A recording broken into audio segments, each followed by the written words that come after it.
WCBI News at 10 starts now.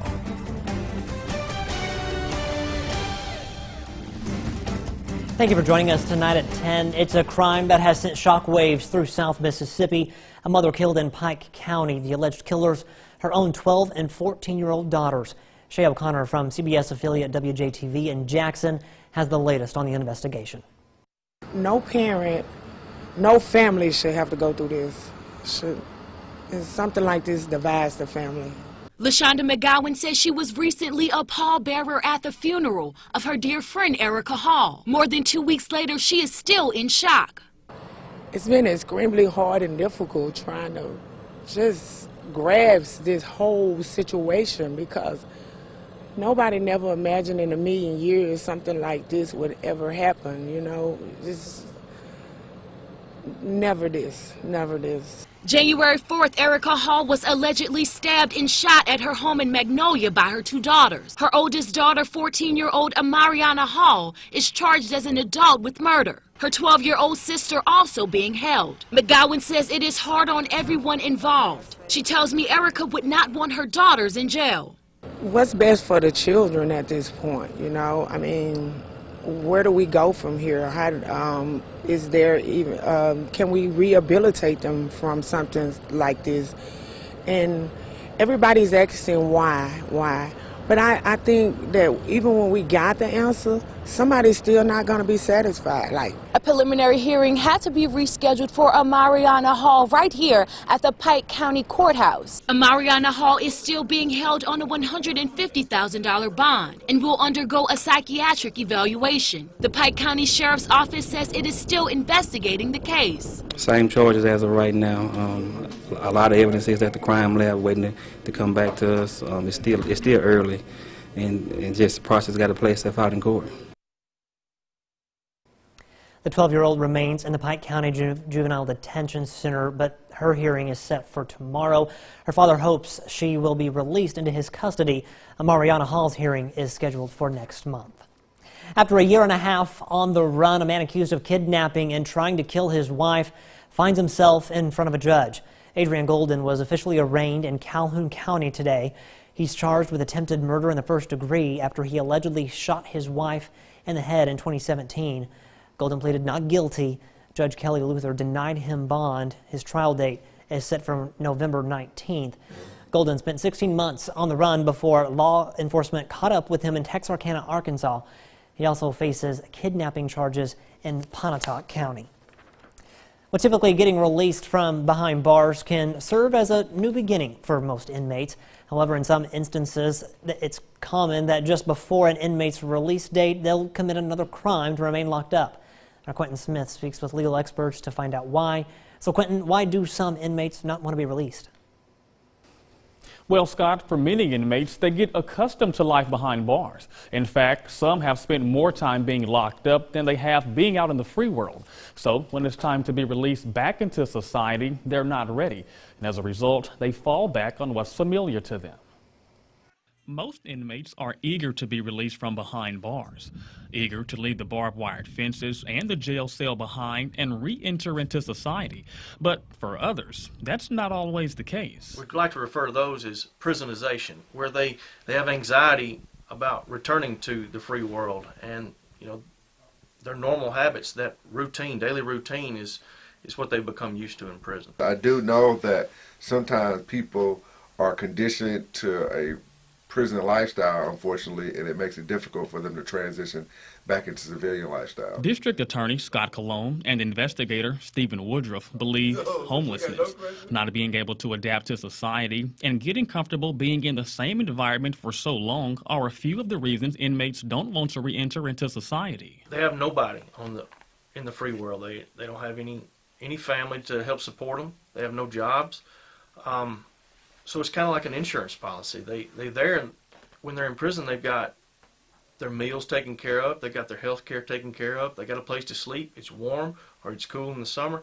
It's a sense of home for them. Getting reacclimated to the outside can sometimes be a rough transition for inmates. I think that if you're around certain people for too long, that you get adjusted to a certain way, and I think prisons need to do a better job of probably transitioning people back into society so they can be ready for that different environment. Cologne believes there should be more halfway homes throughout the state.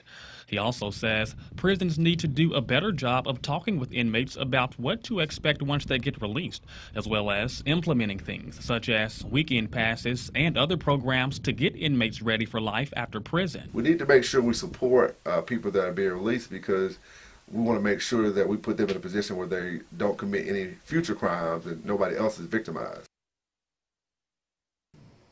Now, there are also instances where someone has been released from prison and they're back home, but they're having a hard time getting adjusted back into society. So they'll commit another crime just to go back in. However, I do want to point out there are multiple prisoner reentry programs all throughout the state to help solve this problem. For more information on those programs, just visit our website at WCBI.com. Scott? All right, thanks, Quentin. Well, time now to toss things over to Chief Meteorologist Keith Gibson with a first look at our forecast. Keith, how's it looking out there tonight? Scott, right now we're relatively mild, about 20 degrees warmer right now, 51 degrees in Columbus, warmer than yesterday at this time, but the wind continues from the southeast about 10 to 20. So we've moderated all day long, low and mid 50s right now. It's a balmy Tuesday evening, but there are the wind speeds sustained now at 21 with some higher gusts in Tupelo. Now clouds are increasing. We do have some light showers around here right now, nuisance showers, but some steady rain back to the west. That is all coming our way later tonight and tomorrow. A cold front comes on in. Most of the rain is actually going to be behind the front, but we will have some wet weather on our Wednesday. Highs will be early in the morning, sometime around the morning commute through mid-morning around 59. Falling temperatures during the course of the day. Your full forecast coming up. The Mississippi Department of Transportation approves money to help repair deteriorating bridges and crumbling roadways. MDOT announced today funding for 163 emergency road and bridge repair fund projects.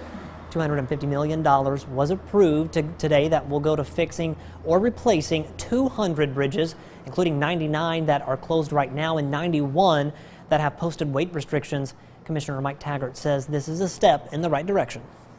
We have $250 million in significantly needed infrastructure improvements, but we continue forward with just on this particular process with $750 million unfunded projects. Tomorrow we'll be speaking with some supervisors in our area and see how they plan to spend some of that money. Until recently, school choice didn't have much meaning in Mississippi. Now charter schools have been created and public dollars are being directed to more than public schools. Courtney Ann Jackson has the latest from a rally at the state capitol.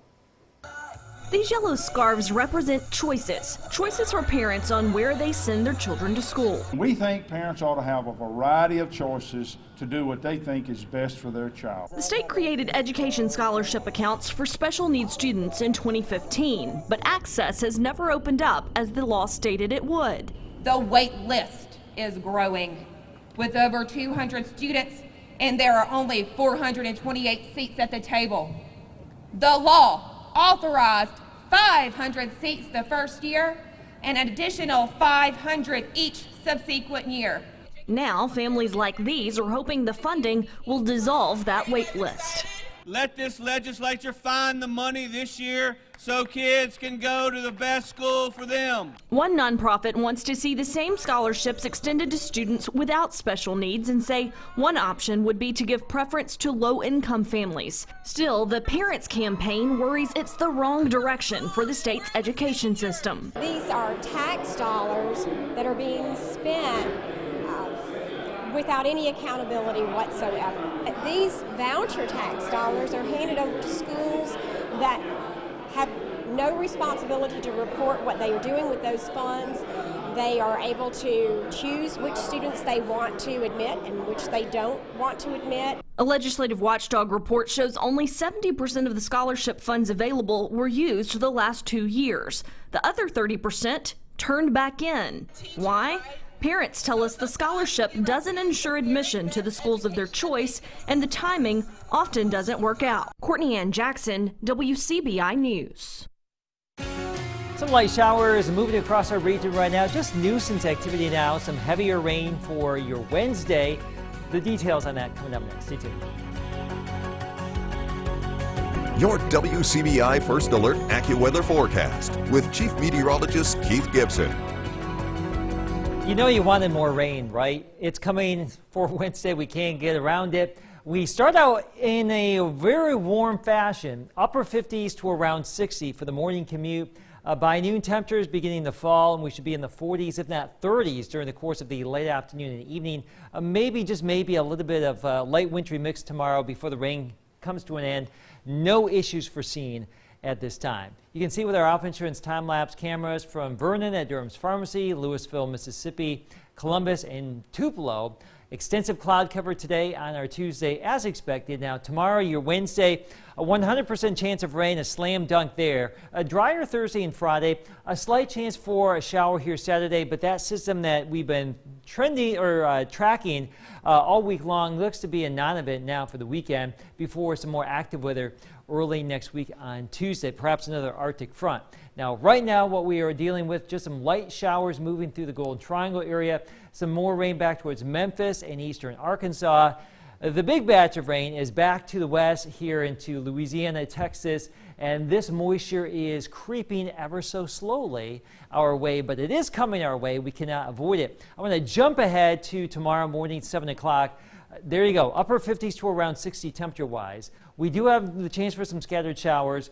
That little narrow stripe right there, the forecast position of the cold front. Now, with the front will come a wind shift, a brief burst of rain perhaps, behind it falling temperatures, and some heavier rain or steadier rain at least. So the front will move on through. Most of the rain is actually going to be behind the cold front, and that means no severe weather, nothing to worry about there. But we will see some rain around here, and notice by 11 o'clock or noon, 50s and then 40s, 40s and 30s by mid-afternoon. And as we get into the evening hours, 30s develop, and there could be on the backside of this a little bit of light snow, light sleet here. But in general, temperatures will be too warm. The ground temperature is too warm and wet to support any mischief as far as that is concerned for travel issues around here. And then we're looking at some clearing conditions Thursday morning into our Thursday. Lots of sunshine, temperatures back into the 40s there as we get into our Thursday. A ½ inch to maybe an inch and a half of moisture as we get into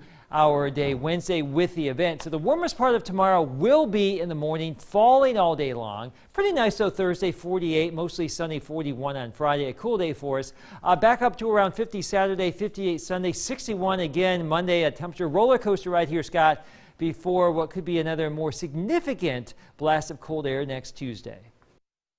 Students at an elementary school get valuable lessons in service, leadership, character, and scholarship. We'll have that story coming up on WCBI News. You're watching WCBI News at 10 with Scott Martin.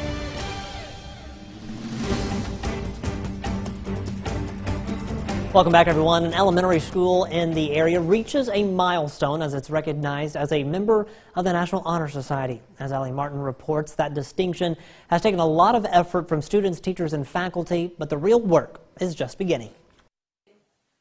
These 4th and 5th graders at Rankin Elementary are using their free time to rehearse for a prestigious ceremony. 5 of our members will review these qualities for the candidates. Responsibility is our commitment to do what we say we are going to do. The price of our leadership is sacrifice.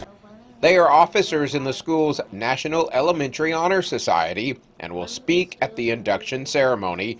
Rankin is the first elementary in the Tupelo Public School District to get the big honor.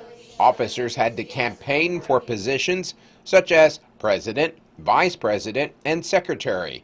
They made posters, came up with a theme for their races, and one even had a song to woo voters. Hey, hey, ho, ho, cast your vote for Amy Rose. The 6 officers elected by their fellow students will work with teachers who act as sponsors. The takeaway is for them to continue to show leadership and be leaders in their communities and later in life, for them to always strive for academic scholarship and to be responsible citizens. NEHS members must maintain a 3.8 GPA, meaning they can only have 1 B during a 9-week period. They will also be involved in various community service projects. In fact, the 4th grade vice president knows of a major need on campus. Our playground is like It's just old, and they don't have them like monkey bars where you swing. They're gone. Where are they? I don't know. They fell off. And the fourth grade president wants to help younger students through a tutoring program that teaches more than just academics. Have good behavior. Help the third graders. Well, mostly, but Yeah, because they probably need help, don't they? yeah. One of the first things on the to-do list for NHS officers and their sponsors is to figure out which service projects to tackle. Whatever they decide upon, it will benefit not only Rankin Elementary, but also the entire community. In Tupelo, Allie Martin, WCBI News. There are about 90 members in Rankin's Elementary Honor Society, and that number is expected to grow. Their induction ceremony took place this evening. Well, a tough battle for the Mississippi State Bulldogs at Kentucky. See the highlights from Rupp Arena coming up next in sports. Your WCBI Sports with Courtney Robb. Mississippi State football has hired Terry Richardson as its new running backs coach. Richardson comes from the University of Connecticut, where he also served as an assistant coach and running backs coach. Him and Joe Moorhead worked together from 2009 to 2010. Well, Saturday looked like Mississippi State had hit a turning point in SEC play, and at least for a few minutes today, that looked like maybe it was the case. That was until the final 10 minutes of the game happened. The number 22 ranked Bulldogs in Rupp Arena. Ben Howland has never beaten Kentucky in his career at MSU. The Wildcats on an 18-2 run early. Robert Woodard hits the mid-range jumper to bring it back within 10. And then Reggie Perry from downtown hits the three-pointer. That's actually going to be Tyler Hero from the corner to respond with the 1-2-3. State closing the gap now, but Reed Travis with the steal in transition. P.J. Washington with the one-hand jam. The Wildcats leading. State couldn't hang on for too long. Carter tries with the money shot from the quarter to make it a 57-46 game, but Kentucky was always there to answer back. That was E.J. Montgomery with a three of his own. State just couldn't score in the last 3 minutes of the game. A lack of production from the offense would be the nail in the coffin, and the 22-ranked Bulldogs fall in Rupp Arena. State only shooting 31% from the field and 15 from deep. Kentucky keeps its win streak alive with a final of 76-55. To Coleman Coliseum now, the 20-ranked Ole Miss taking on Alabama. The Rebels have only one loss in conference play. Blake Hinson hits the first points of the game for the Rebels with that three from the wing to put Ole Miss up by 2. The Rebels wouldn't have the lead for much longer in this game. Devontae Shuler would be driving in the lane to get that easy too, but that was Bama pulling away by Avery Johnson with the shot. Missed it, but Donta Hall had the two-hand jam. Now the Ole Miss would be down 42-26 at the half. They're upset. They go on to be upset actually by Alabama with a final of 74-53. A division title on the line in Millport. South Lamar taking on Pickens County. Malachi Oglin starting things off for the Stallions. The grown man takes it in for 2. The Stallions open the game on an 8-1 run. Keeping it rolling, the Stallions in transition. Alex Carter to Oglin. A sweet dime to Jarrett Bryant for 2. But the Tornadoes would come spinning and answer with a big second quarter run. A nice ball movement here in the quarter to a wide open to Davion Johnson for the triple. Silences the crowd with that shot, and some more action from Pickens County. Javion McCary in transition hits a beautiful feed to Davion Spencer for 2. The Tornadoes would be up 10 at half, but South Lamar rallies and wins the division. The Stallions get the win 73-69. Now to the girls' side, the Lady Stallions and the Lady Tornadoes battling for bragging rights. Neely McManus on the break gathers just in time for the layup. South Lamar stretching its second half lead with that shot. Press break works to perfection. Anna Grace Stripling to McManus. Nice outlet pass to Savannah Grimm for 2 points. The Lady Tornadoes would make a run in the fourth. Skyland Joe from the parking lot way downtown. The triple closing the gap, but the Lady Stallions cruise to the finish. 41-26, the final in that one. New site taking on Saltillo. It's senior night for the Tigers. And in the first quarter, New Sight's Ethan Eaton swings in Dalton Pounds, who drives and makes the contested layup. and then it'd be the Tigers' possession. The ball going around the world and into the hands of Jamarcus Smith, who makes the one dribble lay-in. The Royals ball in the first. Ethan Eaton driving and scoring off of the inbound set. And then later, some more action in that first half. Jay Murphy finds Braxton Gibbs, who makes the tough floater. The Tigers would go on to defeat New Site with a final score of